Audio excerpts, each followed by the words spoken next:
Alrighty, everybody, welcome to Casual Sports Talk Podcast, Week 14 NFL Stocks Edition.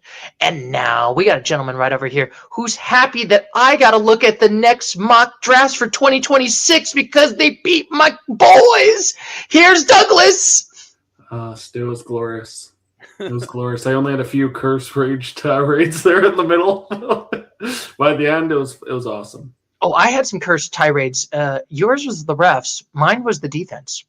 That's it. Yeah, I mean, the Lions, it's crazy to me. They lead the league in scoring, but they don't feel like they lead the league in scoring. Like, they're too inconsistent. They'll go for 44, and then they put up 9 against the Eagles. So, like, hopefully they got that offense against the Rams next week because they're going to need it. You know who leads the league in passing, though? Probably the Cowboys. They pass the ball. Like Mr. Dak Raymond or Raymond Dak Dakota Prescott, whatever his name is. Dak can have the ball. I mean, they still put up 30 points. Like, that's what's crazy. Like, the offense was not the issue there. Yeah, it is not indeed. And now we got a gentleman right over here who's still looking at his watch, seeing how long until Kevin Stefanski's going to get fired. Here's Chris. It's time, baby. It's Shador time. Excited for it. I mean, granted, we played the Titans. Titans are the worst team in the NFL. We still lost. But Shador Sanders, 364 yards passing. If he does that every week, he's not going to, then maybe eventually he'll be the league leader in passing yards. But, man, that was great for him to do that. 4 total touchdowns, 3 passing, 1 rushing. That was a great game for Shador. So I didn't even care that I kind of did, but it doesn't matter if the Browns lost that game. It kind of shows what Shador is capable of. Like I said, Titans, worst team in the NFL this year. But, yeah, it was great to see him pop out of his shell. Good job, Shador. Yeah, good job, Shador, indeed. But like I said, gentlemen, what is your thoughts about Week 14 NFL? It was terrible for me, unless there's an Eagles, then lose. But that was it. I mean, Chris got to eliminate both of us in the stock options. I had a huge lead that I blew for some reason by sticking with the Cowboys.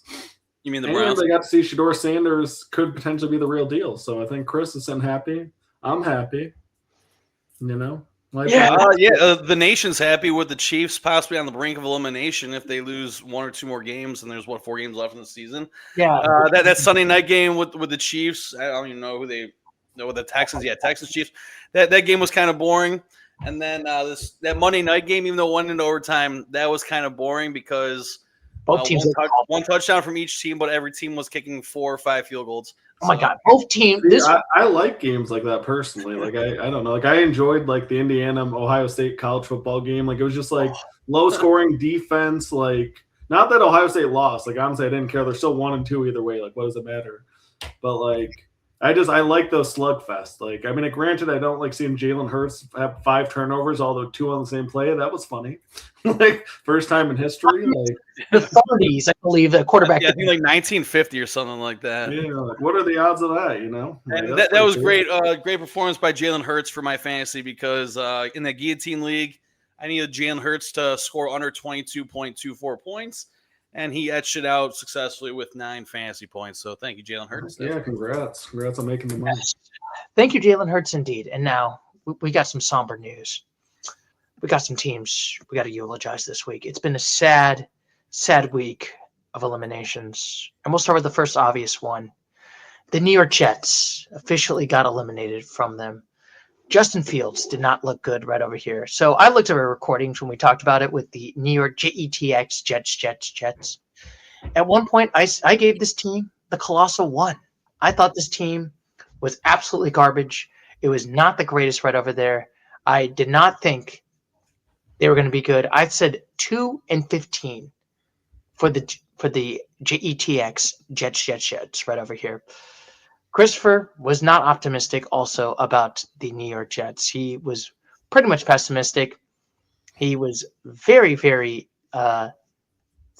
I wasn't sad. I mean, you're sad. You're sad. Anyways, what did I give him? What was the record? I want to hear this. Let me check right over here. What did we give the record for the team? I thought you had it pulled up. I know. Okay, I'm going to get my notes. So I think fun fact about the Jets while we're waiting on this. I think, if I'm not mistaken, and like I'm way too casual, but I think they lead the league in like special teams touchdowns or something weird this year. Like they're oddly effective in certain parts of the game. Just that offense is awful. And I think the Browns lead the league in giving up special team touchdowns because when the Browns played the Jets, we gave up back-to-back special teams touchdowns to the Jets. The first one was a punt return, and then soon after it was a kickoff. No, it was a kickoff. Math adds up then. Oh. Yeah, exactly. Oh, we're back. Alrighty, so basically, Christopher was a little bit. You were still pessimistic on the Jets. You gave him a 3, and you gave them a 5 and 12 for the New York Jets. Not looking bad. 3 and 10. Yeah, Douglas was the only optimistic one, but granted, not by much. You gave him a 4, and you said 6 and 11 for the Jets. Still possible. There's 4 games left in the season. There we go. Yeah. There's still a possibility right there, but what we got to talk about this season on the JETX Jets so far getting eliminated again. I mean, not much to talk about. They have Breece Hall, they have Garrett Wilson. That's great. They have young talent, but I saw an analogy today that Jalen Hurts is like the Justin Fields of the NFC. You know, he's surrounded by talent. But quarterback-wise, he's just not there, and that's exactly what Justin Fields is doing. I mean, one hasn't sniffed the playoffs, and one has won a Super Bowl. Well, right, but like if you move Jalen Hurts over to the Jets, it might be the same product. I'm not saying like I'm seeing into a parallel universe, but I see glimpses of it because the way Jalen Hurts performed last night. But I know we're talking about the Jets here. That's my thoughts on the Jets real quick. They have the talent. Well, maybe not the quarterback position, but they have the talent at the running back, receiver position. But yeah. Oh, funny enough, we said, who is it going to be a better quarterback, Justin Fields or Russell Wilson this season, Douglas? We asked that conversation. I mean, it's still a good conversation. I mean, it's still a good conversation because both. Can we just say they both sucked? Like, yes, can we both say they both were trash? I think Justin Fields. I don't think call one better than the other, really, because it's like one just happened to get benched. Like, that's the only difference here. Yeah, basically got benched, and the other one.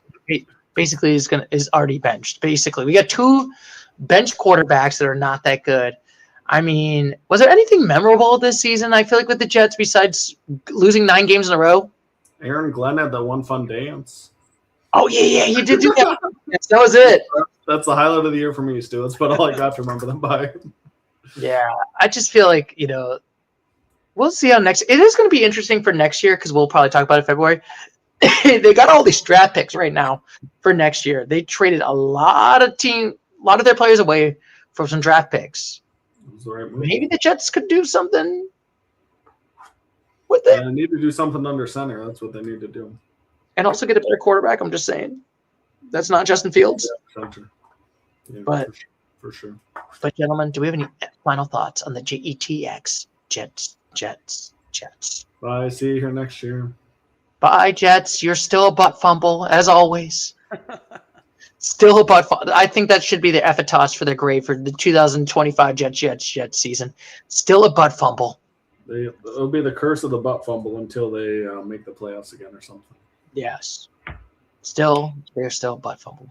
And then we got to talk about your team, Christopher. Finally, you get to rejoice that the Cleveland Browns have officially been eliminated from the playoffs. I mean, why would I rejoice about that? Well, you kind of knew that they were going to suck this year. Let's be honest. We're going to rejoice when the Cowboys get eliminated here soon too. We're going to rejoice. Oh, no.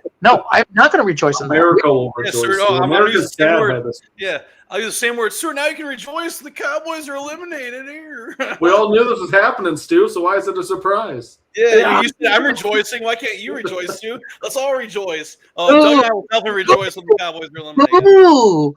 But anyway, I will say when me and Chris did listen to this about the Cleveland Brownies, we said this is going to be disaster season. We decided we're going to do this. Tree once said in the podcast we were listening to that they're going to throw Shador in the end of the season, throw garbage. You have a lot of you have no idea. This is a tire fire disaster. Tree gave it a 2 and a great number. He gave a 3 and 14. Tree also mentioned that Quinshon Judkins with the accusation, the police charge, whatever. But now look at Quinshon Judkins now. I mentioned Stuart before the podcast started. He might be one of the better rookie running backs out there. I know you got Ashton Genty, but he's been going slow the past few weeks, and Judkins has been stepping it up. So yeah. Heck yeah. And I gave the Browns a record of 4-13. And you gave him a 2. Yeah, and then, I gave him a 3 or a 2 or something like that. Yeah, you gave him a 2. Douglas was like a little bit off, but you were still correct, Douglas. You gave him a 3, and you said a 4-13. Yeah. So we should probably, I know before we do the eulogy, I wanted to show some fun clips, I should say, about the Brownies who been an absolute clownies right over here. We got to show the greatest play right over here. The 2-point conversion right over here.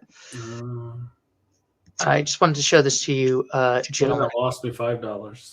Yes, they lost you $5 on this one. I just had to show this one right over here. Judkins on the direct snap. He was supposed to pitch it, but didn't and couldn't. And now he's going to have to throw it, and he does. And it's incomplete. And the Titans hold him off. Yes, without even Shador right over here. Decided, no. 2-point conversion. We don't want Shador. Yeah, I'm not sure why Judkins didn't flip that off, hand it off, pitch it back, because that was clearly a play where I think it was number 84 was supposed to receive the ball from Judkins and then throw it to the tight end. And you saw in the video clip the tight end was going to the left corner of the end zone. So I'm not sure. Maybe Judkins saw something that we didn't see and he wasn't comfortable with it. But yeah, back to your point, Stuart. Not having Shador Sanders, it's time. For not having him in that 2-point conversion made no sense. But at the end of the day, as I always say, you got to fire Kevin Stefanski. He's not the coach here anymore as he used to be. But speaking of Kevin Stefanski, I wanted to show you the press conference right over here, gentlemen, where Kevin Stefanski was talking about the play, what happened on the 2-point conversion right over here. So I just kind of wanted to see. I hope this is riveting. I'm excited. Yes, just wanted to see what your thoughts. And Christopher, I want to see what your thoughts about this. What's supposed to happen on that last 2-point conversion?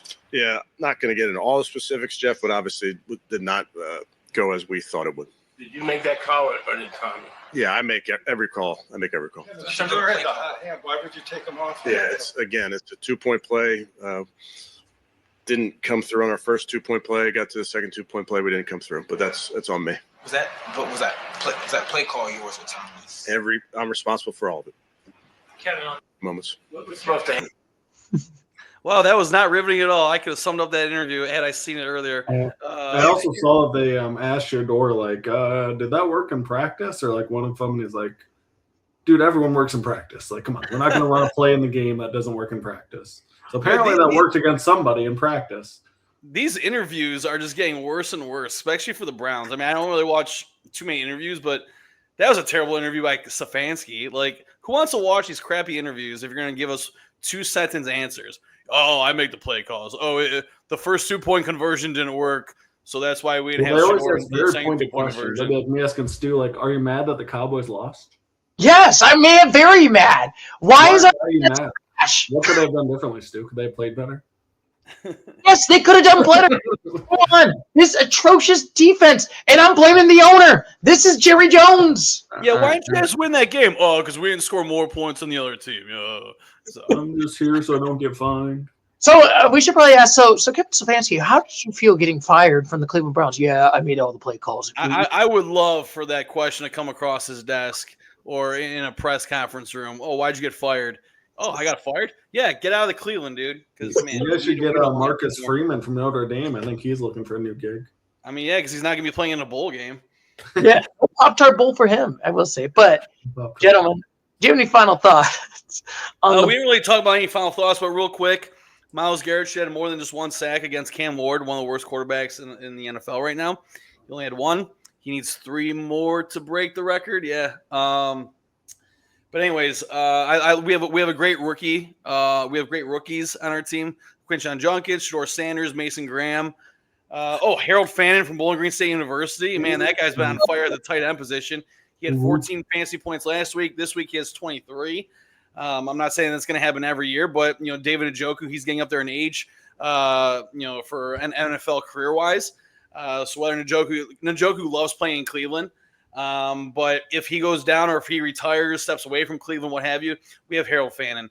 So I'm confident in Cleveland, and I can expect, like I jokingly told you guys next year, a 5-12 record. But we'll see how it goes. We'll see how it goes. Let's be honest, it should be The Cleveland Clowns. I'm sorry. It's the clown show. As always, Cleveland is just going to Cleveland. Same old Browns team. Honestly, I'm just going to say it. I think Juju Smith-Schuster said it. The Browns going to Browns. You know, I feel like right now, the Browns might have a better record next year than the Cowboys do. That's my hot early take. What? I hope the Browns play the Cowboys next year because that would be a great Dak against Shador, and to see what kind of draft picks we get, see if they can They're work gonna, in. They're going to be so good next year. They're going to probably get like an elite wide receiver, have the best offense in the league, with Myles Garrett getting 42 sacks next year. It's going to be crazy. Lies. Call it here first. I just wish, because the Browns got so many draft picks, or not so many, but we got a good amount of draft picks for the Jaguars or from the Jaguars because they traded up to get Travis Hunter. This would be a great segue to talk about the Jaguars, but we're going to talk about that Thursday night game next. So yeah, we'll talk about when we get to the Jaguars game against the Colts. Against that one, we'll talk about the. Well, speaking of Thursday night games, hey, let's go. Let's get into it. But anyway, bye Brownies. Thanks for costing me money.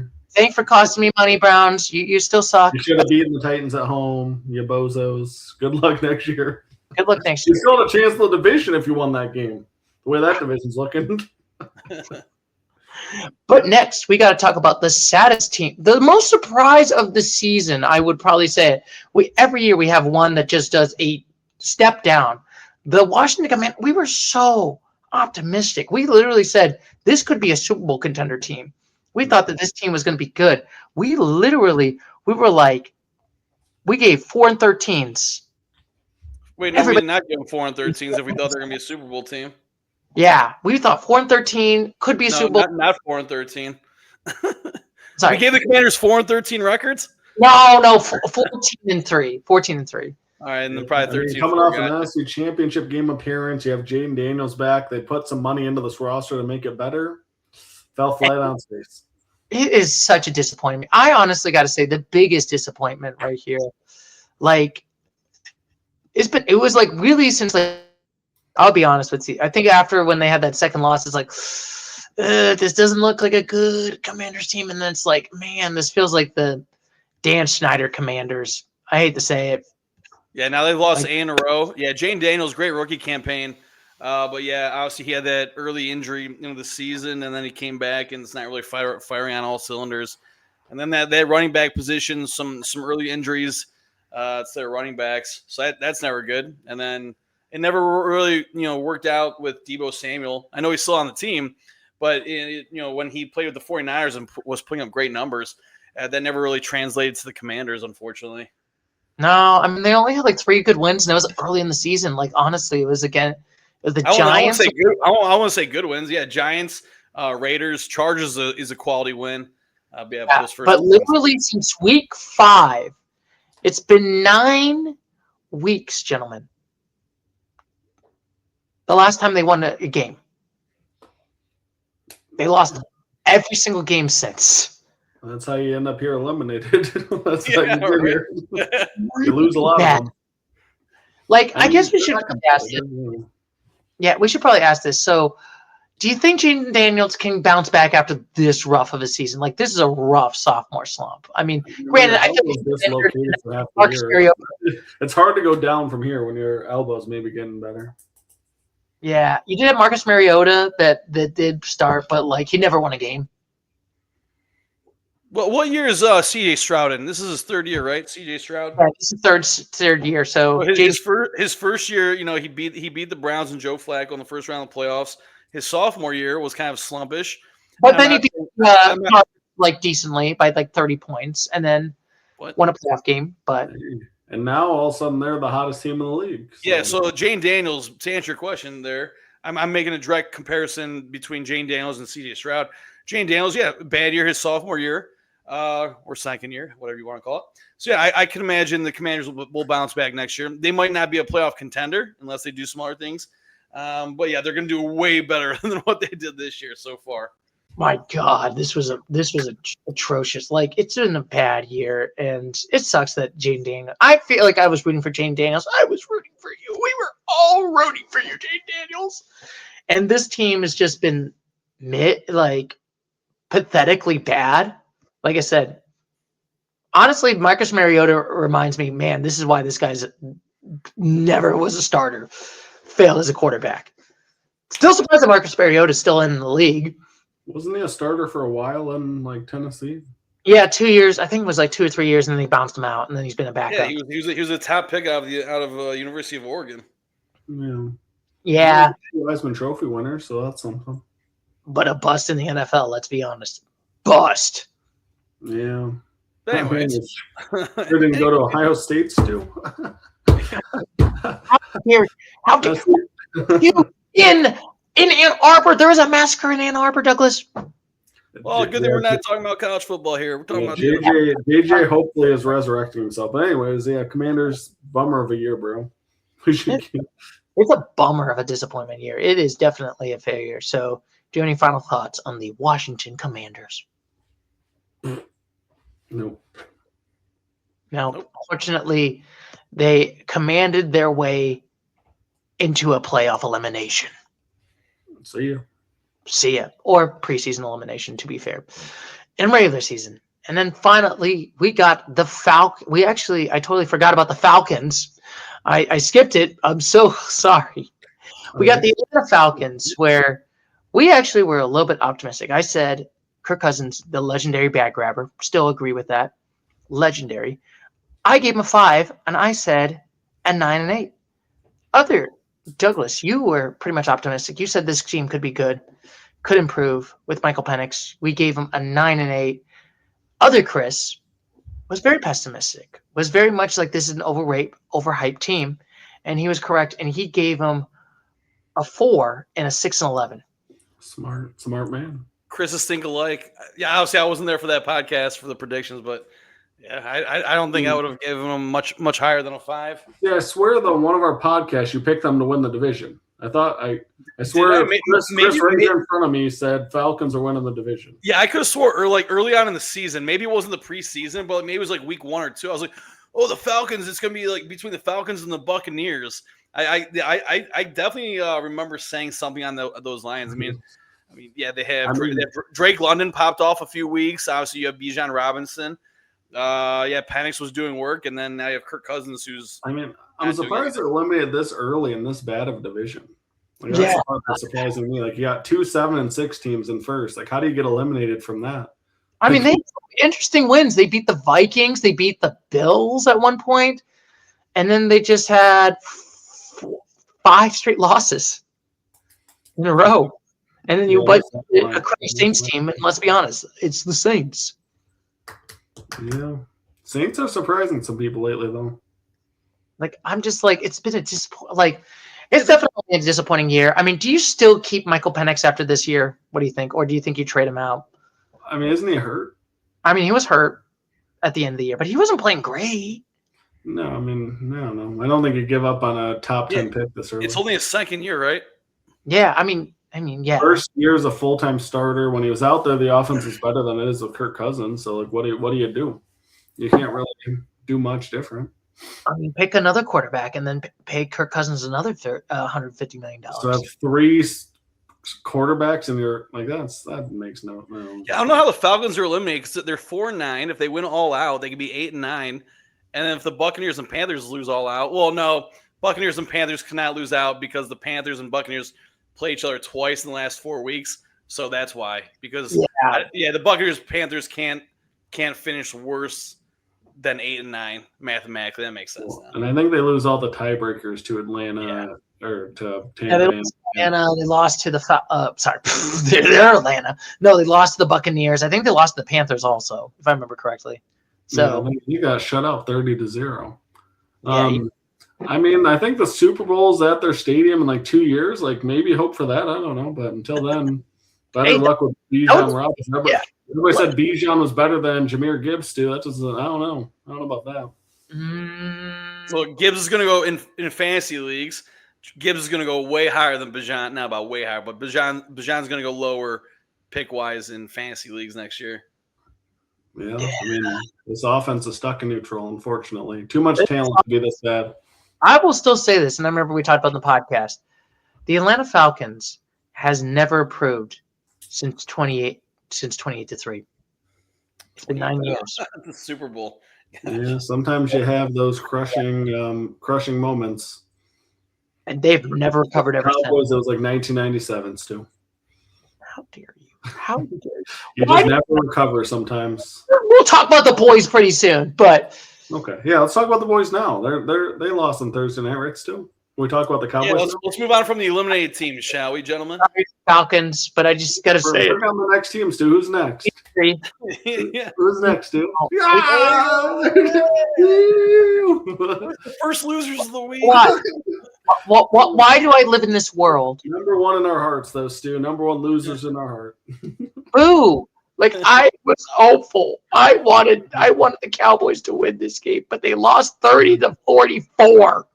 Yeah, you were some mad smack going into this week, Stu. You were talking some mad smack, like they were I was hopium. I was taking the gas mask of hopium, and then they laid this egg because the defense apparently went back to the old defense. That literally they were like, man, I guess literally Jared Goff could literally take a coffee break. He could probably done like some like errands. Probably gone like some Instacart stuff for his groceries next week. Because apparently we can't guard him. We can't touch him.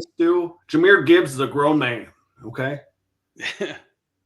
When Gibbs wants to win, he'll score 3 touchdowns. That's exactly what he bailed us out so many times. Like, y'all just had no answer for Jahmyr Gibbs. We lined him up at wide receiver in the backfield, and it was like, nobody can cover him wherever he goes. And he would just toop, and then first down. Like, he was the difference in this game.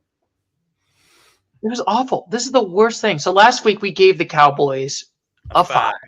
We gave them 5. We gave them the $5 footlong, and unfortunately, I guess I got a lump of coal right now in this game instead of getting like what I want. So the Cowboys are now 6-7. They are. Let's not forget about their tie. They're 6-6-1, Stu. Come on, give them some All credit. right, 6-6. Oh, sorry, 6-6-1. We're back to 6-6-1. We are number 10. We are basically 3 out of the division. The Eagles did lose. Yeah, I mean, yeah. Oh, would be y'all would have been donezo. If we would have won that game and the Eagles would have lost, I would have talked bad shit. I'm just saying. Well, that's cool, Stu. We can all think about cool situations. Yeah, we're not talking about hypotheticals, sir. Facts are facts. In my perfect world, if the Wolverines had defeated the Buckeyes again, I would have been mad talking smack. Didn't happen, Stu.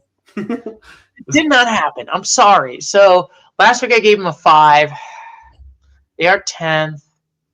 I'll give them a 5 just because the Eagles freaking lost, but I'm still. This is a disappointing 5. This is a lower 5. I'm pissed off 5. Why? Why do I live in? Dak played amazing. I know he had 2 picks, but both of them were not his fault. Also, I should talk about the controversy right here, where I guess Richard Sherman in the post-game comments was not nice on Amazon Prime against George Pickens. I was about to say that George Pickens, he didn't look like he was giving 110% to me either, Stu. I agree. Okay, so George Pickens went on Instagram and said this, quote unquote, this is the game, LMAO.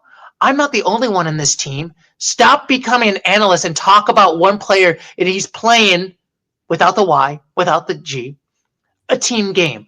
A lot of to this game 4. Explosions, plays, and this is a funny because I thought a former player would be such as Richard Pussy-ass Sherman, who, by the way, ain't done shit since the Legion of Boom. Remember the San Francisco, brother? Much love and ninjas emojis. Don't speak unless you know about a game of football. As a former player that's not a dick rider, fan and analyst act like a double team that's not a thing, and is certainly bracket coverage don't exist. Knowing playing. Pickens wrote all that. That's a lot for a player. Leech, weirdo. Now on Twitter, eat that up. Clout ain't world. Well, one of them won a Super Bowl, and one of them plays for the Cowboys, who won't win a Super Bowl. Exactly. Why are you doing this, George Pickens? Yeah, I mean, this is why they wanted him out of Pittsburgh, right? This is why they ran him out of town. Like, don't do this, George. George, why? Shut the that hurts people. Shut the fuck up. I'm gonna give the Cowboys a 5 only because they're like a game and a half out of the first place in the NFC East. So yeah, give me a 5. I'm just saying, god damn. Like- yeah, no, I mean, not his best moment. I mean, I don't know. I mean, I will say, Stu, your coach has exceeded expectations. Chris said a 5. I don't know if you caught that, Stu. Yeah. Cowboys have exceeded expectations. They're about what we thought. They'd be a great offense with a lack of defense. Honestly, I was nervous going into this game all week. I was like, I just had a bad feeling in my stomach. Like the Cowboys were hot. They'd beaten a lot of good teams in a row. But those teams just might be more frauds than the Cowboys, which is also glorious, and funny. Frauds. I mean, I'll stay. Was I at a 5 last week? Yes, you're at a 5. All right, I'll stay at a 5. I mean, they put up 30 points. Like, honestly, the difference in this game was turnovers. I mean, the Cowboys kept pace. They just kept turning the ball over. And we I mean, and you have Brandon Aubrey, which is like a cheat code because, like, without him, like, you guys are sitting there bombing 60-yarders like it's nothing. So you got to get to about midfield to make a field goal. I think he scored 3 over 50-yard field goals. Yeah, it was insane. Like, all you have to do is complete one pass, and then you're in field goal range. So it's like, you know, if the defense just could hold anybody under a respectable total, you'd be amazing. Honestly, like, we need to do better. This is the same Cowboys that I thought preseason. Yeah. Offense is good. Defense is atrocious. Will we make a postseason? Probably not unless the Eagles collapse. I mean, and they might be collapsing, too. We'll get to that later. I mean, we'll talk about the fraudulent Eagles. I'm just saying. And now, Douglas, you almost had heart attacks in this game. You won this game, Douglas. You got pissed off at one point about that play, but you know, won. It looked like a safety to me, Stu. Like that, I don't know, man. Like the dude got smoked in the end zone. Like maybe I guess somehow they found an angle where it favored the Cowboys, but like everything I saw looked like a safety. And then I'm like, all right, like even like Kirk Herbstreit's like, yep, they're gonna call a safety, and then they go, oh nope, he snuck the ball out somehow. It's like, no, he got smoked. And then the dude jumps off sides, and everybody in the arena knows he's off sides. Jared Goff throws the ball deep because the guy was off sides, and then just no flag comes. Everybody's looking around like, why is there no flag on the ground right now? This guy was offsides. He jumped the snap. You're telling me that there's NFL officials that are incompetent? What? I mean, to be fair, Stu, I think they evened it out because they called some semi-questionable pass interferences offensive on the Cowboys at the end there too, which did help us out. So like all said and done, the refs equally screwed up for both teams. But those two calls in the first half and how close the game was and knowing how good the Cowboys are in offense, I was nervous. I was real nervous for this one. But let's be honest. Our defense basically chose that game. It was not the refs. It was the defense. I mean, the defense did not do you any favors. Like Jahmyr Gibbs, I think the Lions might have finally figured out how to like really use him. Like they had him and Montgomery in there a little bit together. The fact that Amon-Ra St. Brown played was incredible. Like I had my hopes lifted a little bit when Amon-Ra said he was playing. I don't know where to rank this team, let's do. Because on one hand, it was a nice win. 5, and granted, there are in the 8th slot. Like I said, they are one game behind the Chicago Bears, and I'm looking at the remainder of this game. They got a tough opponent. The Rams, Steelers is kind of 50-50, so I wouldn't be honest with you. I think they're kind of sussy, so I think you can beat the Steelers. Let's be honest. Vikings, who their season's pretty much going to be done, and the Bears, who are fighting for their lives. I hope week 18 Bears Lions. I hope that comes down to winner takes that final position. That might be a game to make the playoffs at this point. I mean, it might be like the only thing that the Lions really have worked in their favor is the Packers and the Bears play again. The Bears' schedule is way harder than the Lions too. I think they play in San Francisco. They play the Packers again. They play the Lions again. And I think they have another good team in there too. Like they play all playoff teams left. The Lions, I mean, they still have to play the Rams this week, which don't like that matchup. That's going to be a tough one. So, I mean, the Lions, they need to finish 3-1.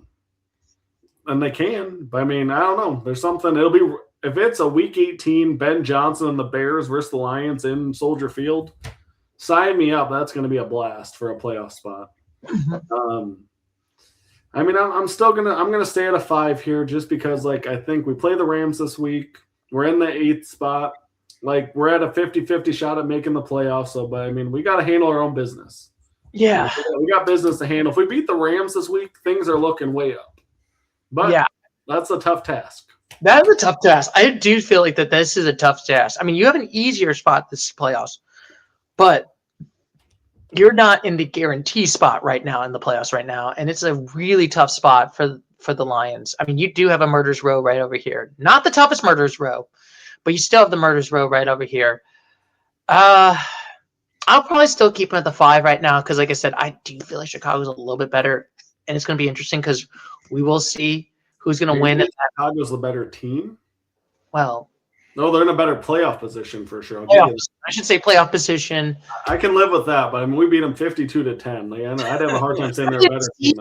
I always say it's not how you begin the season. It's how you finish the season. Well, one team's coming off a nice win, and one team just lost. I don't know, Stu. Well, to be fair, I guess you could also say the Packers is basically they've been good at the beginning of the season, and I know they've been sussy a little bit, but in that division, they just won against the Lions and the Bears, so like the Packers are turning up here. Yeah, the Packers pretty much are clinching that spot to win the division at this point. So, and that's why I'm going to give the Lions a 6. I know they're not in the playoffs, but they're playing better than the Bears right now. I know the Bears, position-wise and currently how the standings are, Bears are in the playoffs, but the Bears lost. Lions won by 14. They could have won by 17 had it not been for a garbage time field goal by the Lions. I'm sorry, by the Cowboys. Bears are. The Lions are starting to find their offense again. I like what they're doing. Should be a great game this upcoming week. Unfortunately, the game's in Los Angeles. Not that it really matters. I think if it was in Detroit, they'd be have more home field advantage. So that's why I'm giving them the 6. I think they're playing better than the Bears. That's the one thing I'm sad. If it was the Chargers, I would have been like, yeah, that's a home game for the Lions in LA. Yeah, I mean, I'm excited for the chance. I do think that the Lions are a team that embraces challenges, but like the Rams also might be playing like the best team in football. So yeah, we'll see if we can be up for the challenge. It's gonna be we'll see how you do it up indeed. Yeah, and now, quick one right over here, gentlemen. We got to talk about the Seattle Seahawks, who beat the Atlanta Falcons 37-9. Pretty much a decisive game right over here. I guess I'll start off right over here. Seattle pretty much was an easy game, easy win right over here. Against them, you eliminated the Falcons. You falconed them out. You basically, I guess a Seahawk can basically cut a Falcon right now in this season. Last week, we gave the Seattle Seahawks. Give them the 8. We all gave them 8s. Actually, Christopher was the only one that gave them 7s. Oh. They are easier for me then. Yeah, they would be playing against Tampa Bay. They would be playing against the bye week. Would I give Seattle a good shot? I think I'm going to keep them at the 8 for right now. I think they do look legit. I do think that these are the 2. I think that West team might be good. It's going to be an interesting murders row. And then for the Seattle Seahawks for the next couple weeks, they have the Colts, which we'll see how Philip Rivers is going to do. The Rams, Panthers this season they're fighting for their lives, and the 49ers. So you got four murders row right now of a tough opponents. But I'll keep it at an 8. If they can continue doing this, Sam Darnold could be going good. And I'm hoping that this is my good right now Sam Darnold. Not when they faced against the Lions last year, Sam Darnold. You broke that team, Douglas. Well, they did. I mean, the thing is, too, I think he's up there in the most interceptions in the NFL, unfortunately. So if they can cut down these turnovers, I mean, I think they might lead the league in turnovers, like in a bad way. Yep. But the defense is nasty. Yeah, I agree with you, Stu. I'm going to give them an 8. There's one team in our minds, and definitely in my mind, that deserves a 9 from the NFC, and unfortunately, it's not the Seahawks at the moment. So, yeah, I'm comfortable with an 8 for the Seahawks. Yeah, I mean, I think I am too, actually. I will say this team is definitely not invincible. I mean, like you said, if you pressure Sam Darnold, they don't have an elite run game just yet, but there's a lot of potential. They're 10-3 for a reason. So we're going to go with the 8 indeed. Look at that. Quick one on the Seattle Seahawks. So hopefully, Seahawks will hawk their way into a postseason.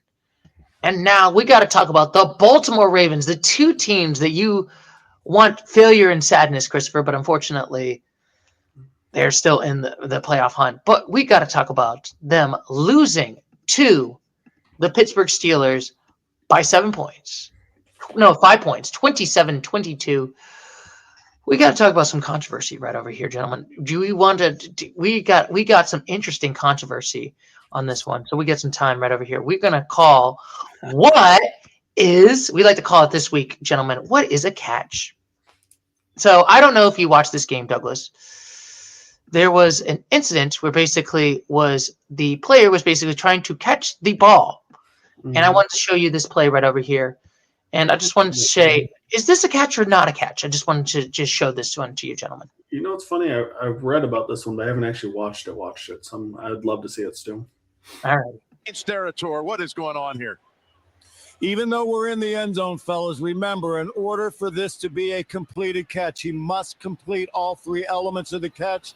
Likely has possession. We saw 2 feet down. Great look here.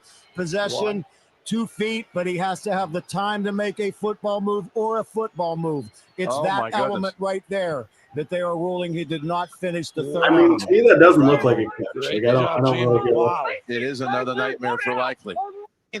Yeah. I don't know. I mean, He said 3 elements. What were the 3 elements? 2 feet, possession of the ball. I feel like it should be you catch, you make 2 steps, and then you're good. Do you need to have that ball like in the breadbasket, like right against your shoulder, like close to your body? Because if you're to catch that ball on the field, start running, 2 feet down, you're running, have the ball in your hands, whether it's over here or right here, that's a catch in my opinion. That's a catch. I mean, I also watched Calvin Johnson catch a ball, set it on the ground to celebrate, and have them called incomplete. So maybe I'm just biased because I've seen the Lions get hosed on this so many times. But I don't know. I mean, I'm okay with that not being a catch from Cindy. I think it was a catch. I hate to say it. I feel like they got screwed over. He didn't do anything with it though. It's like it's like I don't know. I agree with the call personally, but maybe I don't share. But I also don't think Dez caught it either, Stu. So what do I know? Dez did caught it. I don't think Dez caught it. I know Calvin caught it. They were all ruled incomplete. Isaiah didn't catch it. But it is kind of funny because the Steelers finally have a good ref ball. I always think about that Patriots Steelers where the one player when he caught it and then the ball flipped when he touched the ground and they were like, nope, incomplete pass. If you remember that in 2018, 2017. Yeah, I do. It was the regular season. I was like, ugh, those damn Patriots. But Stu, the refs finally aren't getting calls either, brother. But I will say this, gentlemen. We also had a bad play that right over here where I figured I was going to show you this clip right over here of what you're supposed to do. And did Mark Andrews make the right decision? We will show you right over here. Spoiler alert, it did not happen. I'm pretty sure this 4th and 2 play here with a chance to take the lead. I'm pretty sure that when Lamar steps up against his 3-man rush, that he's looking for DeAndre Hopkins and the back of the letters all the way. He's got his hands up, and that's right where Lamar is looking. Except here comes Mark Andrews right there with Patrick Queen, and you can tell. You can't believe, he thinks he's catching the game-winning touchdown. He doesn't move, and then the reaction by Lamar. I can't believe it. I mean, honestly, it looked like the defender might have gotten there.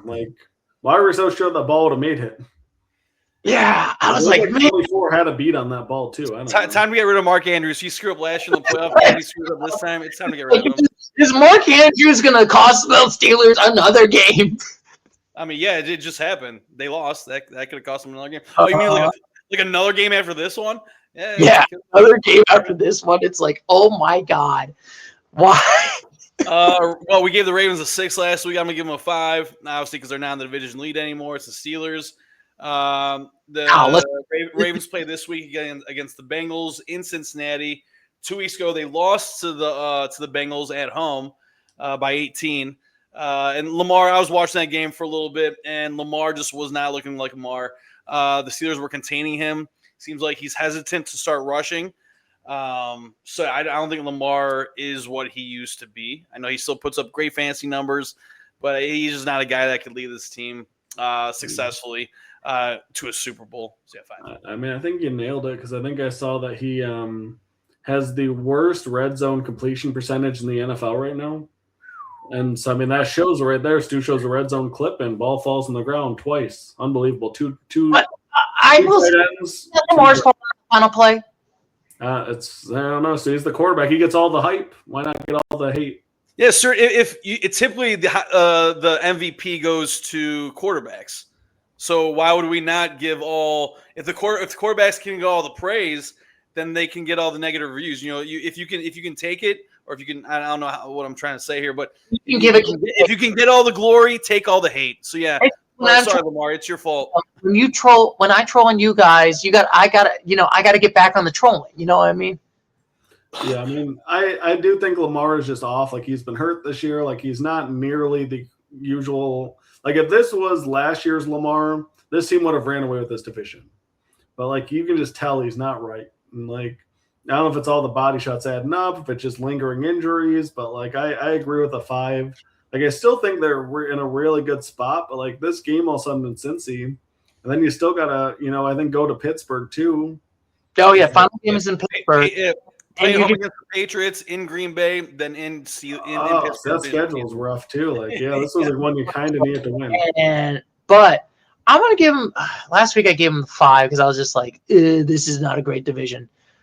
But I'm gonna keep him at the 5 for right now. But it's still like, I could either say, I mean, the Ravens still have a shot if the Steelers collapse. It's like. Yeah, I mean, both teams have tough schedules, and I mean, now that it'd be a tied type of thing too. I don't know who gets the tiebreaker anymore. Yeah, that's a good segue into the next team there, Stuart. Yeah, we've got to go to the next team right over here. We got the Pittsburgh Steelers. Won this game. They are in the division lead for now. That's crazy. Last week we gave them a 4. We gave them a 4 because we like bounced. They were slumping like crazy. Like, the fact that they won this game, I think, says more about how bad Baltimore is. Not that Pittsburgh's done anything. Yeah, because before this game, Steelers lost 2 in a row. It was to the Bears and to Buffalo. So I can understand why we gave them a 4, especially with Aaron Rodgers.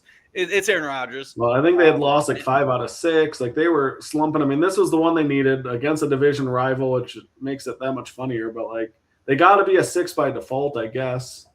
Does Tomlin do enough to save his job for another year? Find out next time. Casuals. On this season's NFC North disaster zone. I'm sorry, AFC North disaster zone. Okay. When I put the Ravens at a 5, I'm going to give the Steelers a 5 because hear me out. There are teams that are out of the playoffs, the Colts, that have a better record than the Steelers. Yeah, but there's one division winner from the North. Yes.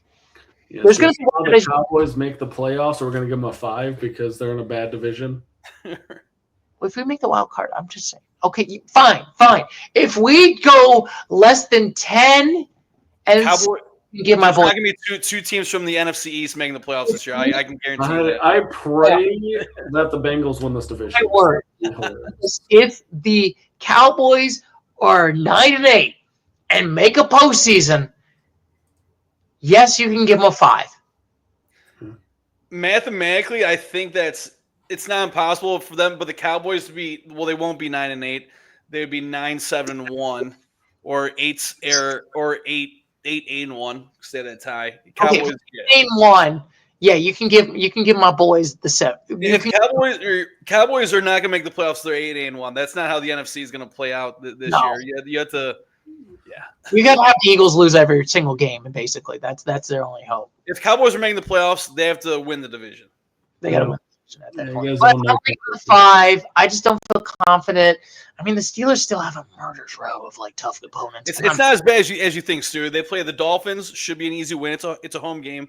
But against the Dolphins. The Dolphins have been hot though, man. The Dolphins are back. Who the Dolphins play last week? I think it was an easy win. Oh, they played the Jets. And then you had Lions, but then you play the Browns and then the Ravens. So it should be a 2 wins out of 4 games for the Steelers here upcoming. Mark my word. That'd be 9-8. And I know I've been kicking a dead horse the whole time.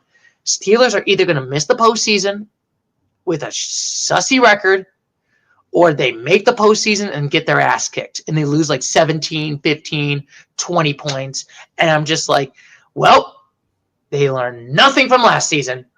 Same story, different results. Same result, same story. Well, Stu, I'll give you a cautionary tale since you always compare them to the Red Wings. You can do what the Red Wings once did and say, oh, we're tired of just making the playoffs to lose. And then you can go into a rebuild that never ends, and you can miss the playoffs for 10 years and be like, wow, I would give anything just to simply sniff the playoffs again. So like it's not always greener just because you fold. So maybe you do just run it back and say, Yeah, I should ask Tree. I mean, like, do you want to have like the Red Wing spot and you're just like 5 years of you're just like a Browns level bad?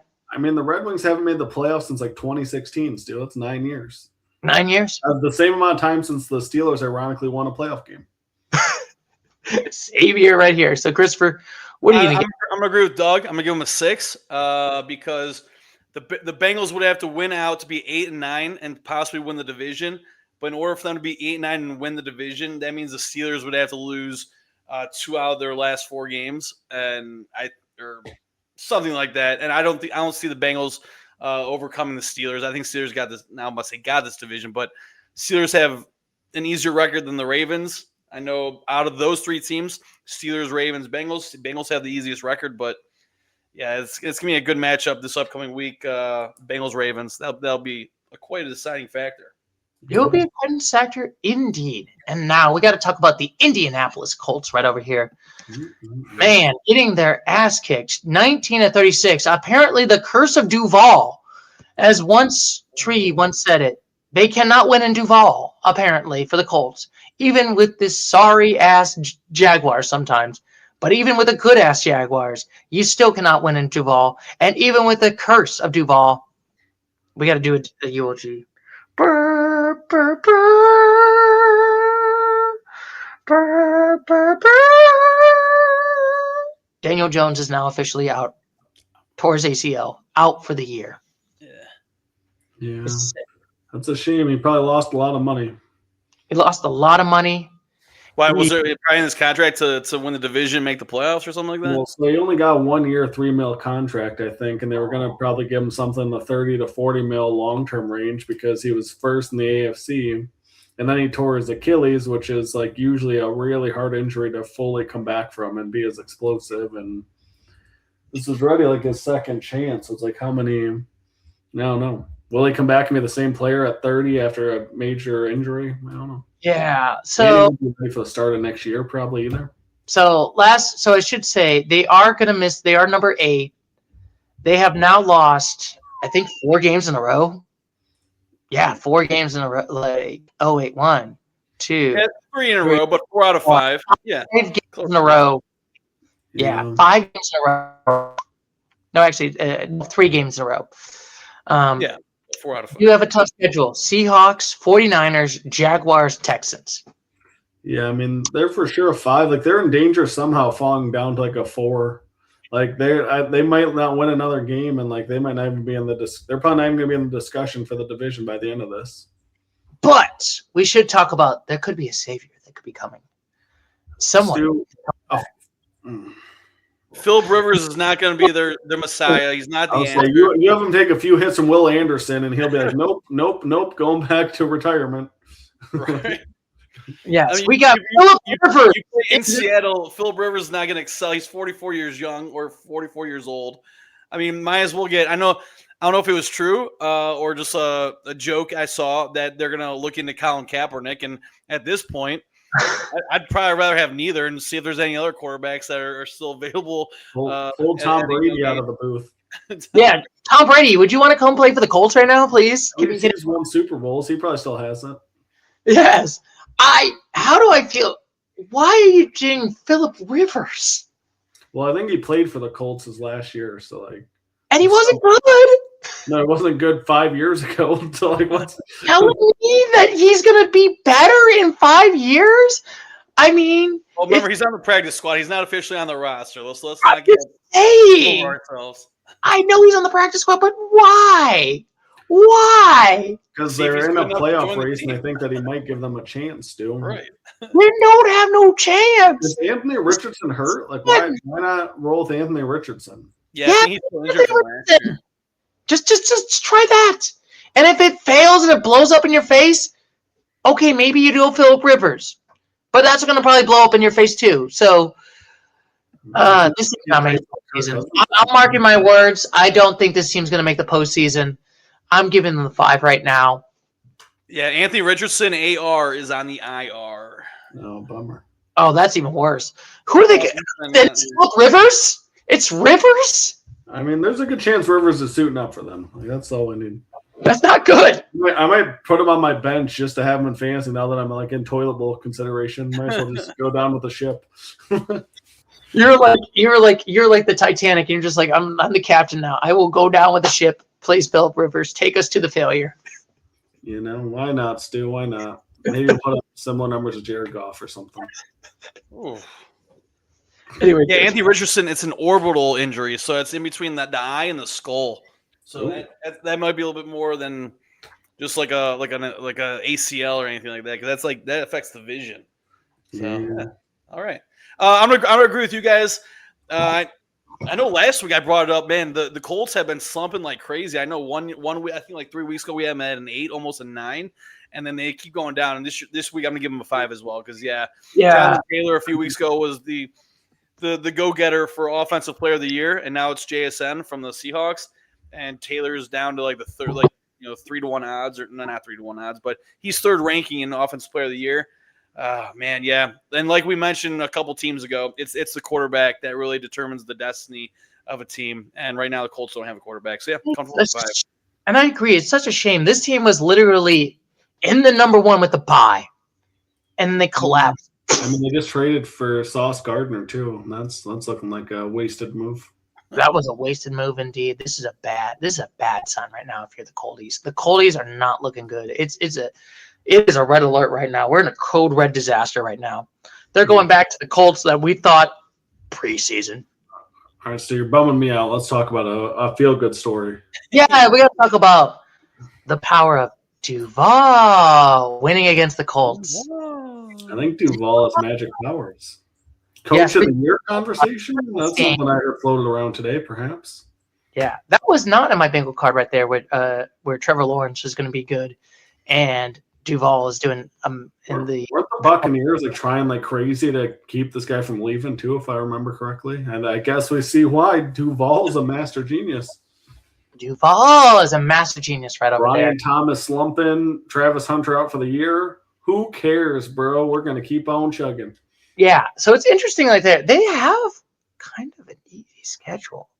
The Jaguars could win the division. They got the Jets. They got the Broncos. That's a tough one.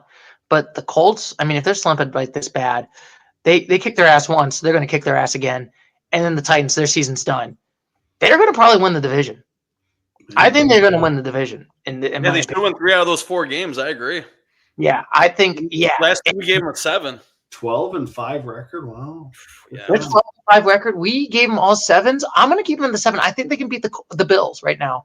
I think this team is looking good. Trevor Lawrence has revitalized his career right now in the sense of I think this was a make or break it, and he made it right now. He's going to probably show that he's going to get paid a little bit. Hopefully they don't overpay Trevor Lawrence like the last time. But I think this is good. What a dream, dude. He just kind of peaks every 4 or 5 years when he's up for a contract renewal. Like, hey, wait a second, I want another bag. Let me make the playoffs, and then next 3 years I'm going to do nothing. I'm just going to keep peaking your hope that I can be that true potential. Yeah, I was just like, is this guy's done? Nope, I'm back. The power of the long hair of Trevor Lawrence. Let this. I'm going to keep. I'm not going to decrease him down to a 7, but I always say I'm not going to go up of hypothetical situations. Hypothetically, they'd be playing at home against the Bills, first round of the playoffs. If that's true, I would take the Jaguars to beat the Bills, unless it's going to be snowing in Jacksonville, Florida, which that's more than likely impossible to happen, unless the North and South Pole shifts. So yeah, I'm going to keep the Jaguars at a 7. But I don't. If that's really, if we come to our postseason preview and it's really the Bills versus Jaguars, I might do some research on that because the way Josh Allen's playing, I don't think that the Jags can really stop Josh Allen or any team at the moment. But Josh Allen never really succeeds, meaning wins a Super Bowl the past few years. So yeah, we'll play it by ear. Mm-hmm. Yeah, one of the more interesting teams in the league, I think, right now, because Stu's been calling the team frauds for about all season. So I'm surprised to hear you say you think they'd beat the Bills. That is an interesting take to me. I think they've done really well. It's interesting to think if this is more about the Colts falling apart, if this is more Jacksonville being good. I saw something about Jacoby Myers. Now he's kind of really brought a big element to this offense and opened it up. and it's allowed Brian Thomas to then open up the offense more. They still, they have some nice pieces. Travis Etienne. I mean, I got to go with a nice 7. I like the 7 vibe for them. Like, I don't know. I mean, we could have that Trevor Lawrence that collapses in the playoff. Wait, no. That was Justin Herbert that collapsed in the playoffs. Justin Herbert always collapses in the playoffs. I'm sorry. That statement. Trevor Lawrence had the epic comeback. So good job, T-Law. You back a 28 deficit. I look forward to seeing you in Atlantic City again, brother. I can't wait to see you in Atlantic City again. We're driving again next year, 2020. 7-7, lucky numbers. We'll see you in Travis. Let's do it. 7, let's do it indeed. And now we got the Minnesota Vikings, who curb stomped the absolutely tar out of the Commanders 31-7. Can you believe it? The Vikings are still in it to not get eliminated, but this team is probably going to get eliminated. Last week we gave them all 3s. Oh, easy. This is a 4. Well, Stu, I think there was a fun fact here, though, because I don't think it was 31-7. I think it was 31-0. 31-0. Because that's called an egg right there. A 0 score. That's an egg. They became the first team in NFL history, I believe. Well, maybe not the first team, but they were shut out the week before and then delivered a shutout the week after. That's fun fact. That's all I got from Minnesota. Like, other than that, yeah. But good dub. Yeah, they're not going to make the postseason, let's be honest. Unless everyone else collapses, let's be honest. There's no hope. I know you got to play against the Cowboys. I think the Cowboys are going to beat them. Giants, I think you can beat them. I think they're going to lose the Cowboys, and then we're going to write their eulogy next week. Yeah, I'm comfortable with the 4 right there for them as well. I mean, I don't see. Are we giving any 3s in the league anymore? I mean, I don't think there's any 3s left. I mean, there could. Well, you could maybe give the Bengals a 3 if you want to. Okay. Yeah. Okay. Yeah, I'm comfortable with the 4. Yeah, I'm gonna give the Bengals the 4 as well. We'll see. Yeah, I thought they would have been eliminated in their division, but good for you, I guess. JJ played a nice game, so that was cool. Yeah, good for you, JJ. Good for you, JJ. You probably winning, but I don't know how long you're gonna be in Minnesota for. I'm just saying. He'll be in Minnesota for a while, but I'll say he has a chance here to end the season strong and kind of cement a starting job, but like he could also give them a reason to draft another quarterback next year. So we'll see. Big few weeks for JJ, not for the Vikings necessarily. Yeah, we'll see how it goes indeed. And now we got another quickie. We got the Dolphins beating up on the Jets 34-10, eliminating the Jets. Look at that. The Dolphins have a shot to maybe make a postseason, even though it's almost impossible, but they have a shot. And Doug said it earlier. The Dolphins are on the uptick here. They're 6-7. I don't even know how many games they've won in a row, but yeah, they're starting to turn the burners. Oh, they've won 4 in a row. They beat the Bills, Commanders, Saints, Jets. And then upcoming, they have the Steelers, Bengals, Buccaneers, Patriots. Wow.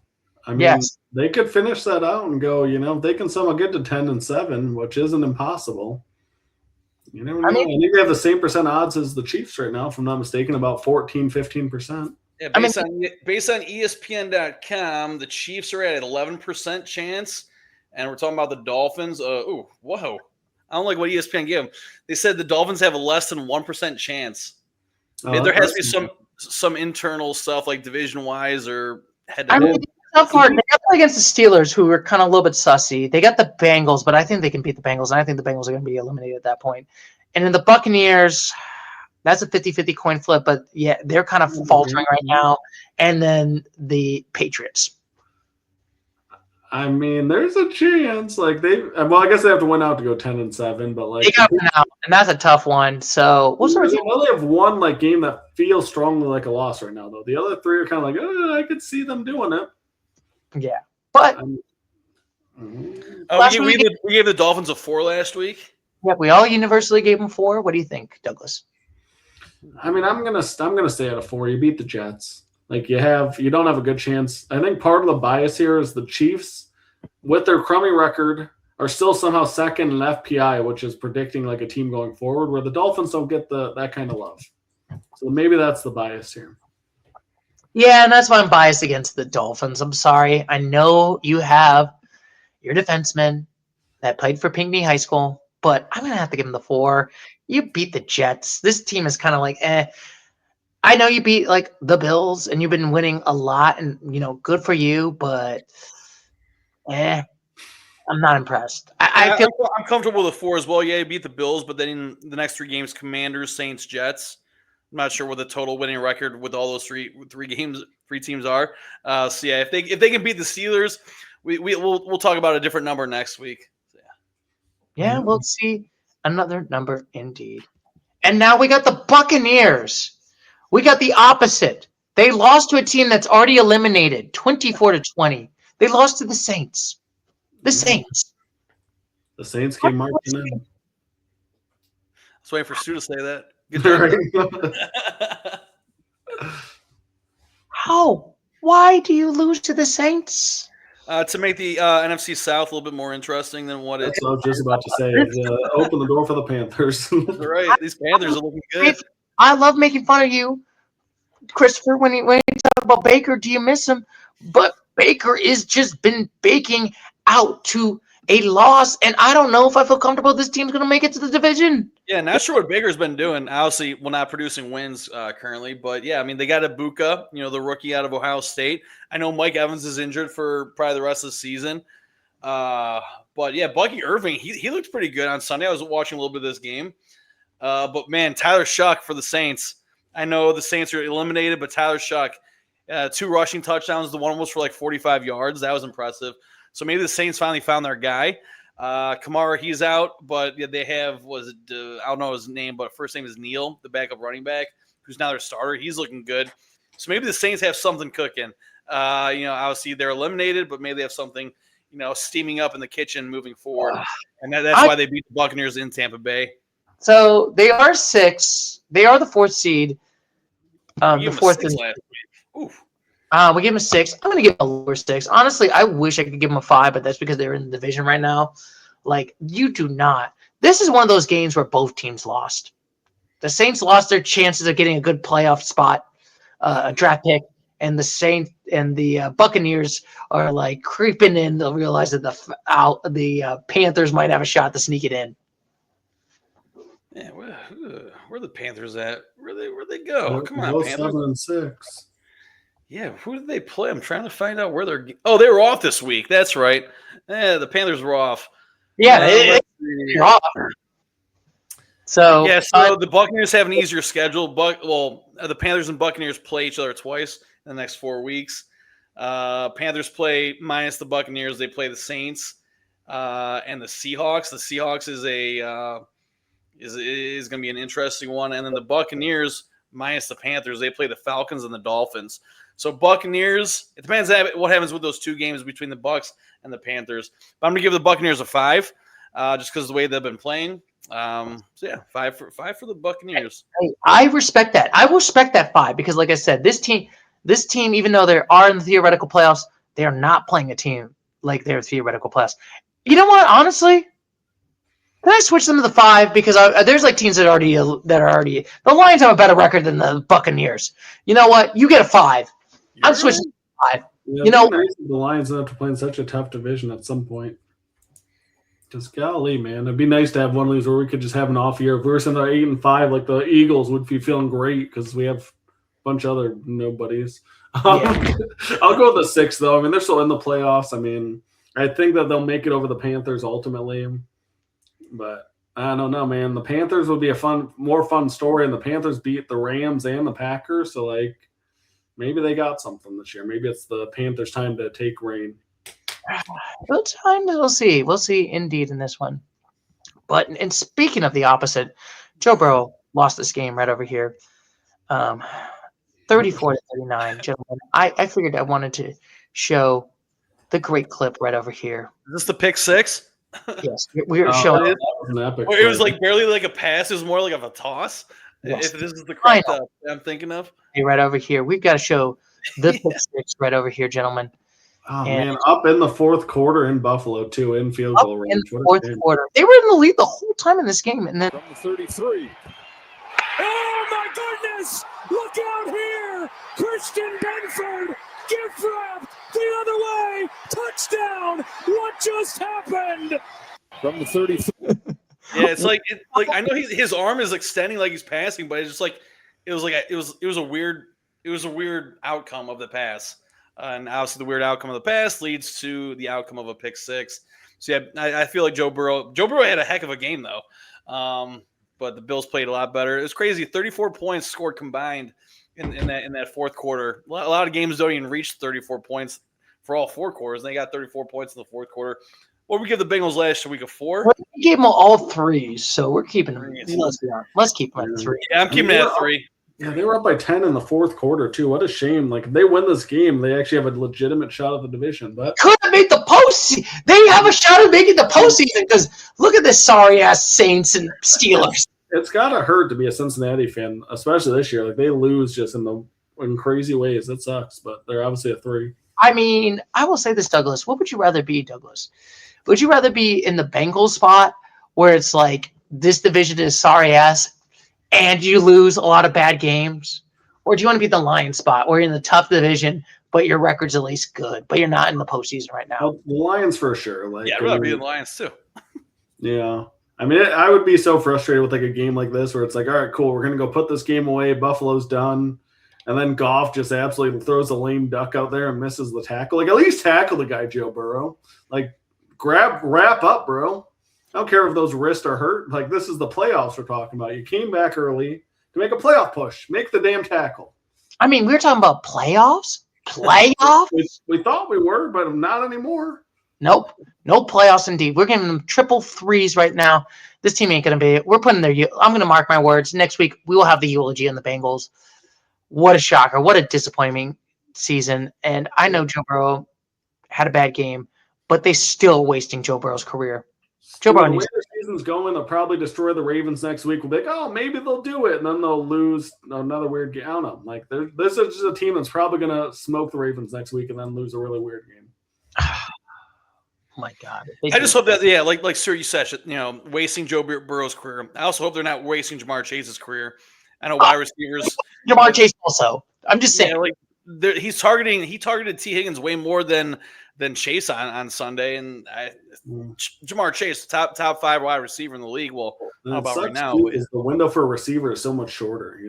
Like Joe Burrow could play another 13 years, like no problem. Like he's like in his mid-20s. But it's like Jamar, man. I mean, you only get that level of elite wide receiver production for a short window. Yeah, you maybe got like, if you're elite, maybe 5-8 more years. Yeah, I'll say that's like at best probably of like top 5. Yeah, if you're still consistent. I mean, granted that the NFL says not for long. I mean, quite literally. Yeah, look at the Colts 4 weeks ago. Look at the Colts 4 weeks ago, indeed, in this one. And look at this. Buffalo won again. Congratulations. Yay! Buffalo, you came back from a 10-point deficit. You have a defense unlike the Bengals. Yay! I wouldn't say that they have a defense. I know it's a big 6, but the defense did something. Yay! It's the sussiest Bills team I've ever seen. Like every week, it's like, why do they make every game so wild? Like, I don't know.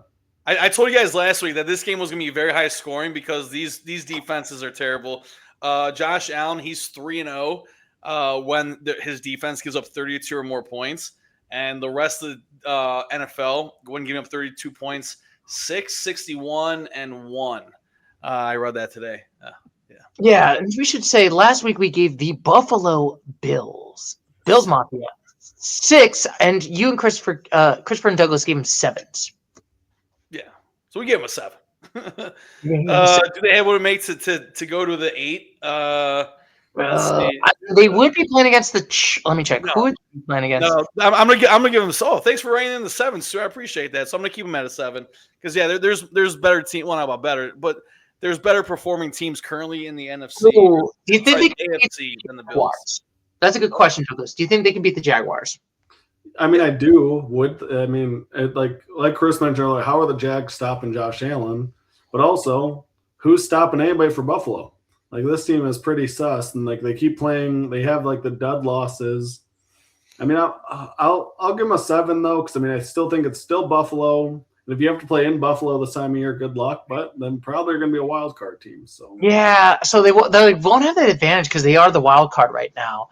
But I just don't, and I don't think they're going to win the division because like the Patriots already pretty much almost clutched it. There is still, after week 14, no team has clutched the division yet or has gotten a playoff spot as of this week. Big game this upcoming week. Bills play in New England, and if that's a snowy game, forecast I think it's going to be snowy in New England. That could be a Josh Allen game. That could be high scoring too. So Drake knows how to do snowy games also. Does he? But I want to give the Buffalo Bills a 6 because I'm like, I don't think they can beat the Jacksonville Jaguars right now. They still look good, but then they also have the sussiness. It's the same problems I feel like with the Packers. It's like, you guys are good, but then you're kind of sussy right now. So that's pretty much indeed. And now we got the Denver Broncos country. Let's fall because they lost. They're not falling anywhere, Stu.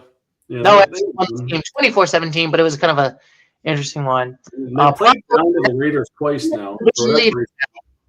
So we will go with myself.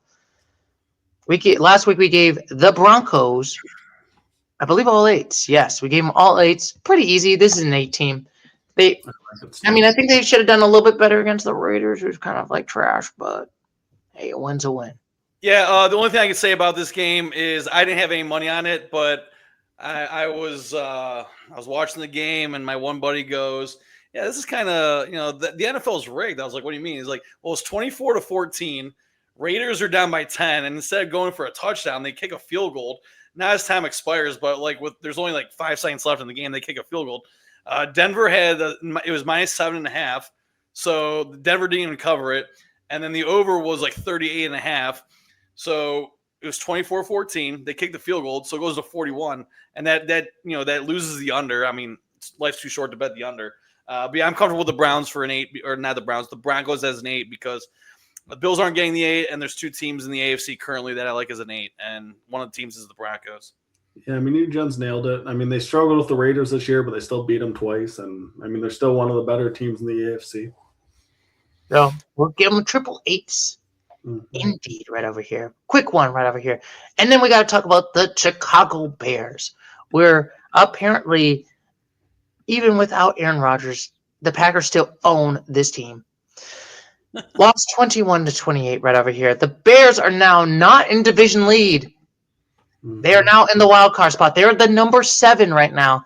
Last week we gave the Chicago Bears, I gave an 8, but Christopher and Douglas gave them 7s. So we'll start with you, Douglas. What was your thoughts about this Bears-Packers game? I mean, I think we're texting a lot about this game, and the Bears. I honestly don't think they're going to make the playoffs.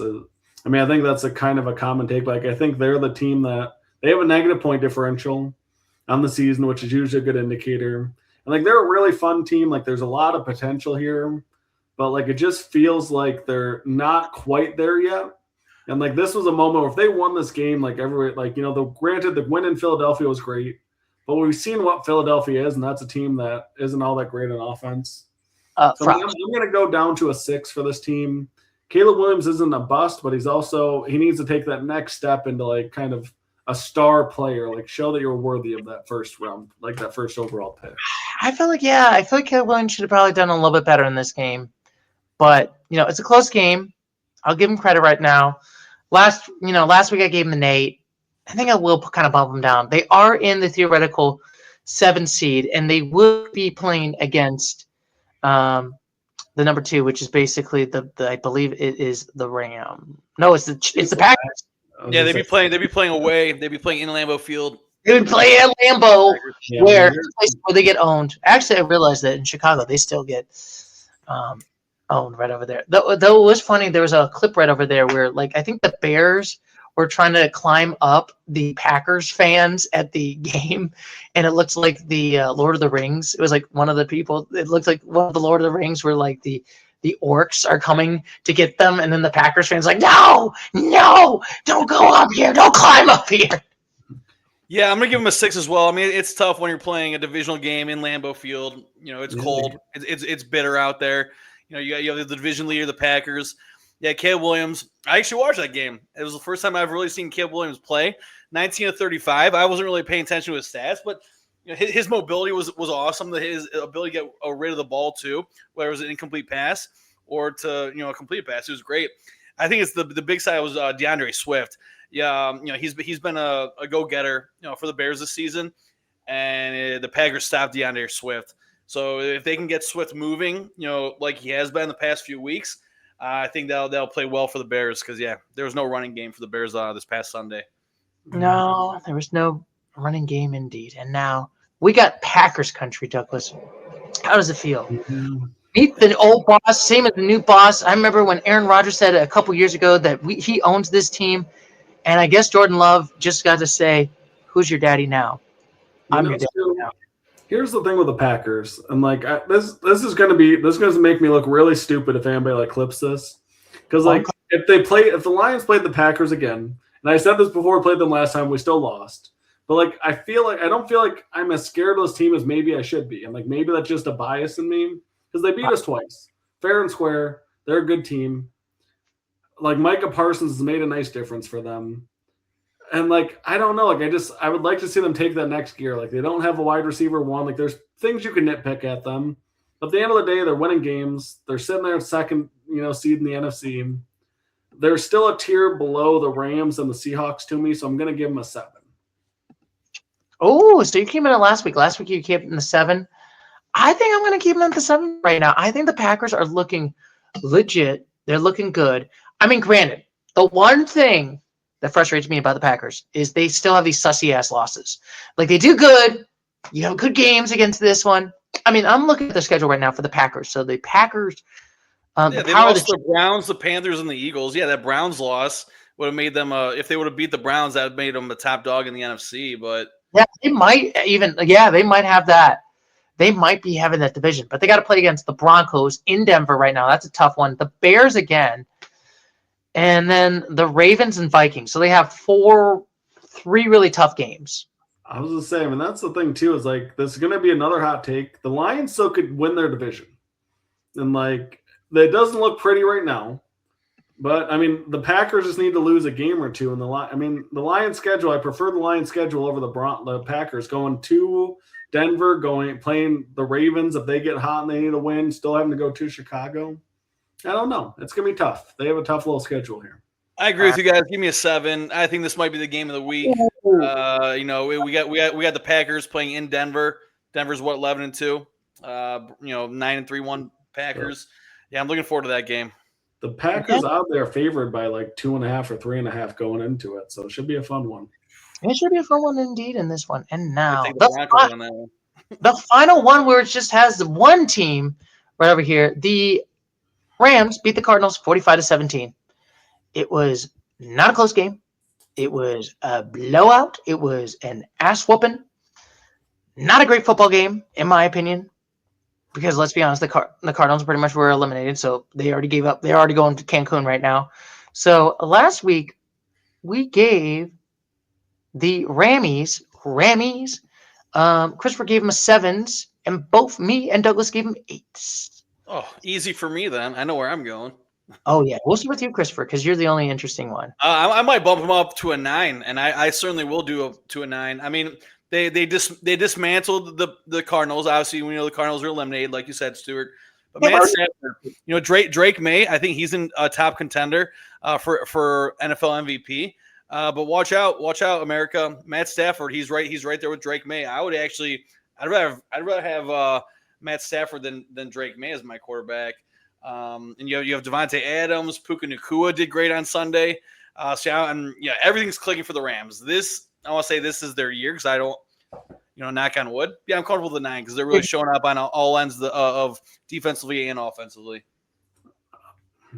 I'll go with an 8 and put them on upset alert this week. Lions are coming to town. Wow. No, I don't know about that one. This could be a good game, but the Rams literally have a historically good run offense too. That's the craziest part. They have 2 elite receivers, and they're averaging I forgot the stat, but it was the best since the Rams with Todd Gurley in 2019 or whatever.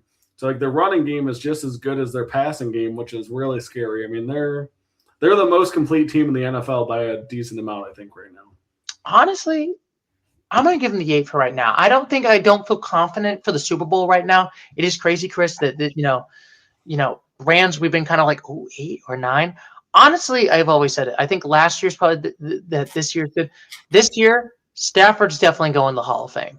If he can win 2 Super Bowls, even if he only gets that one Super Bowl, and let's just say the Rams collapse or something happens, give that man, he's getting a gold jacket. And I hate to say it, Douglas, I think it should be with the Rams and not with the Lions. I'm sorry, Douglas. I mean, still, if he wins 2 Super Bowls and MVP with the Rams, like, of course. Like, what did he do with the Lions? Throw it to Megatron a lot? Like, cool. Well, this is what you did literally in this one. You played super bad in the beginning and then threw a bunch of touchdowns in garbage time. You were a great fantasy football quarterback, but for the Lions, he wasn't a great NFL. I mean, if the Lions would have given him the current team that we have now, which we know couldn't have happened without the multiple first-round draft picks that we got. Like, if you put Matthew Stafford on the Lions now, I mean, the Lions, I think, are the Super Bowl favorites too. I mean, Stafford is an MVP level player right now. I think it's like you should probably ask the Rams, hey, Rams, do you want to trade for Jared Goff?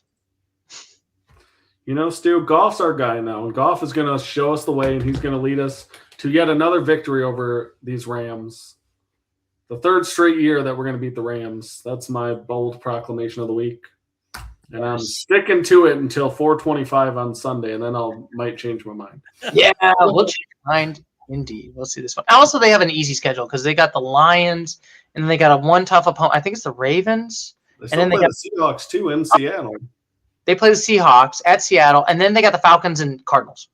So they got an easy. I think they're going to win. I think my prediction, I think they will probably get the number 1 seed and get the bye right now. I think that's I would easily take that take for first seed bye. Absolutely. First seed bye guarantee, I think, is probably going to be the Rams right there. And now we got to talk about the Chiefies. Don't we feel sad?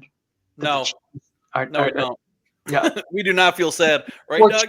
Have you guys seen the new Wicked movies? Yes. No, I heard of it. Well, long story short, the Wicked Witch dies and the whole town rejoices, and that's how this feels, Stu. Oh yeah, should we sing the song? The Wicked Witch, the Wicked Witch, the Wicked Witch. Ding